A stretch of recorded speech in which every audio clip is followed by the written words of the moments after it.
Hello everyone. तो आज अपन लोग रिलेशन पढ़ेंगे बिटवीन मोलैलिटी। मोलैलिटी का मतलब पता ही है, small M, and mole fraction. देखो इंपॉर्टेंट रिलेशन है कि अगर मोल फ्रैक्शन दे दे किसी का भी और मोलैलिटी पूछ ले, या फिर मोलैलिटी दे के मोल फ्रैक्शन पूछ ले, तो उस केस में अपन क्या करेंगे वो बताता हूँ। ठीक है, तो देखो सबसे पहली चीज़ तो क्या है, अपन मोल फ्रैक्शन ऑफ बी निकालते हैं। पहले मैं ये बता देता हूँ कि अपन मान के चल रहे हैं कि एक बाइनरी सॉल्यूशन अपने पास ए प्लस बी से मिलकर अपने पास बन रहा है एक सॉल्यूशन। ठीक है, ए मान लेते हैं अपन सॉल्वेंट है और बी अपन मान लेते हैं सॉल्यूट है। ठीक है, अब देखो अगर अपन एक्स ए निकालते हैं तो एक्स ए की वैल्यू क्या आ जाएगी, number of moles of A upon total number of moles जो होंगे N A plus N B. ठीक है, अगर मैं मोल फ्रैक्शन ऑफ बी निकालता हूँ तो मोल फ्रैक्शन ऑफ बी क्या आ जाएगा, number of moles of B upon N A plus N B. इसको मैं अगर इक्वेशन नंबर 1 बोलूँ और इसको इक्वेशन नंबर 2 बोलूँ तो अपन क्या करेंगे, डिवाइड इक्वेशन 1 बाय इक्वेशन 2।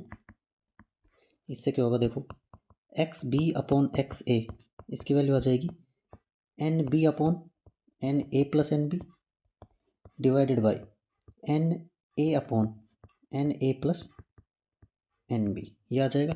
अब देखो ऊपर भी अपने पास N A plus N B है और नीचे भी N A plus N B है, तो कैंसिल हो गया। तो अपने पास फाइनली क्या बचा, अपने पास फाइनली बचा X B upon X A equals to N B upon N A. ये है इक्वेशन नंबर 3। अब देखो अपने को एक सिंपल चीज़ पता है कि number of moles of B जो होते हैं ना, वो होते हैं given mass of B upon molar mass of B. ऐसे ही number of moles of A जो होंगे वो होंगे given mass of A upon molar mass of A. अगर मैं इसको बोलूँ इक्वेशन नंबर 4 और इसको उठा के 3 में रख दूँ तो पुट इक्वेशन 4 इन 3। इससे अपने पास क्या बनेगा, इससे अपने पास आ जाएगा X B upon X A equals to N B की जगह मैंने लिख दिया W B upon molar mass of B, और नीचे क्या आ जाएगा एन ए का मतलब W A upon molar mass of A. अब देखो ये जो नीचे जो चीज़ है ये ऊपर जाके क्या हो जाएगी, पलट जाएगी। तो पलटेगी तो क्या बनेगा, देखो X B upon X A equals to W B divided by molar mass of B into ऊपर आ जाएगा मोलर मास ऑफ ए और नीचे आ जाएगा डब्ल्यू ए। अब देखो ये जितने भी मास हैं ये सब ग्राम्स के अंदर है, और अगर डब्ल्यू ए ग्राम्स में होता है तो ऊपर अपने को 1000 लगाना पड़ता है मोलैलिटी में कन्वर्ट करने के लिए। तो मैं क्या करता हूँ, दोनों साइड 1000 से मल्टीप्लाई कर देता हूँ। तो इधर क्या करेंगे अपन, X B into 1000 divided by X A equals to W B into 1000 into molar mass of A का मतलब solvent divided by molar mass of B into W A. अब देखो ये जो चीज़ लिखी है ना, ये वाली चीज़ given mass upon molar mass into mass of solvent in grams और ऊपर 1000, इसी को अपन बोलते हैं मोलैलिटी। सही बात है, अगर ये मोलैलिटी है तो अपने पास फॉर्मूला आ चुका है क्या, देखो X B upon 1000 into X B 1000 X B divided by X A equals to molality into molar mass of A. तो देखो मोलैलिटी का फॉर्मूला क्या आ गया, molality equals to 1000 into X B divided by X A into molar mass of A. ये अपने पास formula आ चुका है किसका, मोलैलिटी का। ठीक है, तो ये मोलैलिटी का फॉर्मूला आ गया। अब देखो अगर अपने पास बाइनरी सॉल्यूशन है, फॉर बाइनरी सॉल्यूशन अपन ये बोल सकते हैं कि एक्स ए जो होता है ना वो 1 माइनस एक्स बी होता है। तो अपन क्या बोल सकते हैं, मोलैलिटी का रिलेशन ये भी लिख सकते हैं 1000 into X B divided by 1 minus X B into molar mass of A. ठीक है, तो एक्स बी की जगह मैंने क्या लिख दिया, एक्स ए की जगह मैंने क्या लिख दिया 1 माइनस एक्स बी। ठीक है, देखो बस एक चीज़ ध्यान रखनी है सबसे इम्पोर्टेंट, कि मोलर मास ऑफ ए जो है ना ये है molar mass of solvent, molar mass of solvent. गलती से भी सोल्यूट का मोलर मास नहीं लेना है, ठीक है। क्वेश्चन करके देखते हैं, अपने आप समझ में आ जाएगा क्या कहना चाह रहा हूँ मैं। जैसे अगर मान लो अपने पास एग्जाम्पल है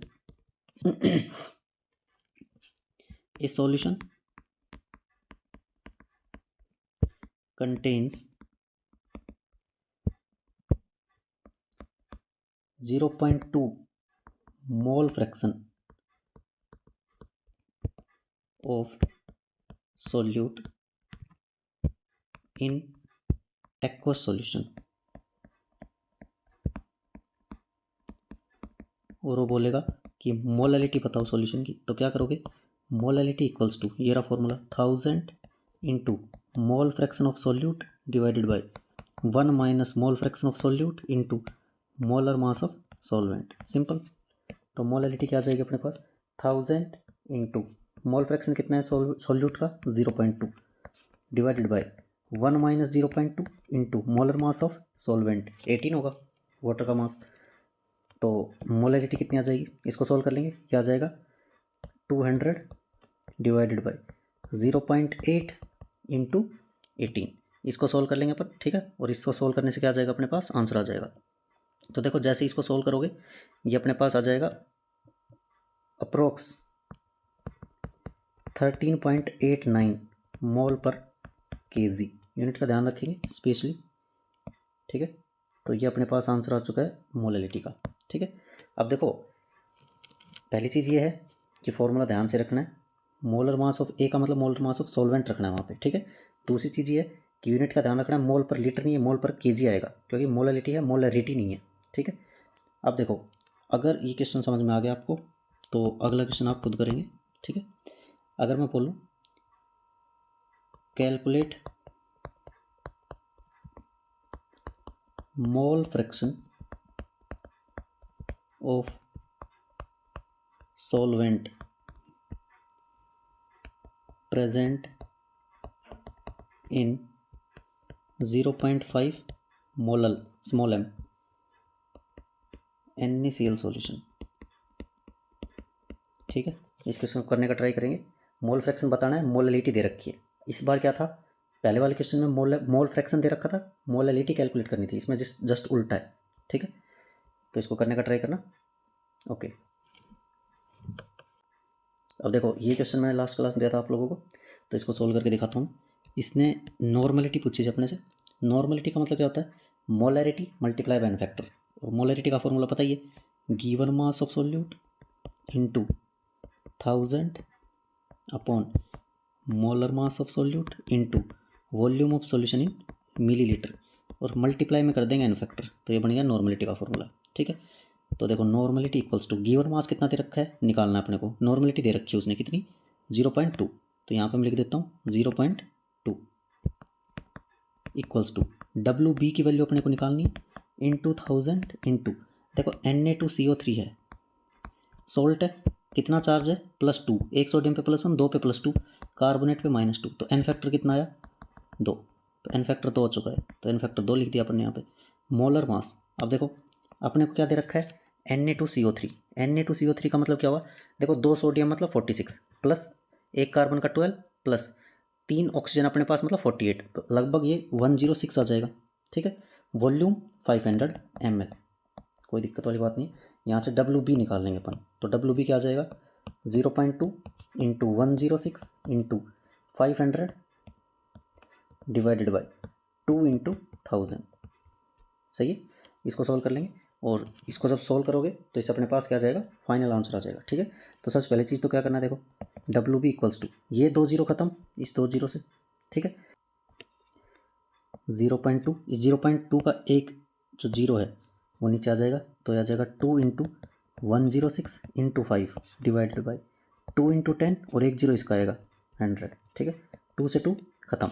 इसको सॉल्व कर लेंगे अपन। इसको जब सॉल्व करोगे तो डब्ल्यू बी की वैल्यू अपने पास आ जाएगी, देखो इसको 5 से मल्टीप्लाई कर देंगे, 5 से मल्टीप्लाई करके 100 से डिवाइड करेंगे, तो 106 को जब 5 से मल्टीप्लाई करोगे, 106 को 5 से मल्टीप्लाई करने पर आता है 530, डिवाइडेड बाई 100 करेंगे तो 5.3 ग्राम आंसर आ जाएगा, ठीक है। तो 5.3 ग्राम Na2CO3 चाहिएगा रिक्वायर्ड अमाउंट ऑफ सॉल्यूशन बनाने के लिए, 0.2 नॉर्मल सॉल्यूशन, ठीक है। तो जिसका आंसर सही था उसके लिए वेरी गुड, और जिसका गलत था कोई दिक्कत नहीं है, दोबारा से ट्राई करेंगे वापस से सेम टाइप का क्वेश्चन गलत नहीं होना चाहिए। ठीक है, ओके।